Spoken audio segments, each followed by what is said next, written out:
Kenzie's Corner with Jim Kenzie. Whenever I'm walking through a vintage car auction like this one, two thoughts always cross my mind. The first is, I wonder what cars are being sold new today, which will be considered collectible 30 years from now. You know, it's pretty hard to guess. Everybody's heard stories about someone finding a car in a barn that turns out to be a one-off Pierce Arrow worth $1 million. I don't know, I only ever seem to find junk in barns. But take a look at this car, Volkswagen Beetle. Now this is the single most popular model of car ever sold in the history of the car business, and yet here it is at a vintage auction. Okay, so it's got a trick paint job and a really stupid exhaust system. And over there is a '63 Ford Galaxy. I mean, that's the kind of car my father would have driven. Who knows what's going to become popular? A friend of mine who's a chief designer at Buick thinks the Ford Taurus station wagon has got a good chance of being a valuable car someday.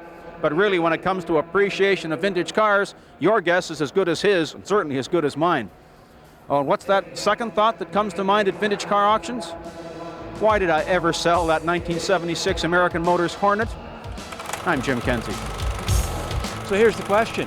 Where were you 32 years ago? I know some of you weren't even a glint in your father's eye. As for me, well, I was in diapers, but found time to get Motoring TV off the ground. And today I like to think we've got one of the best automotive video libraries in the world.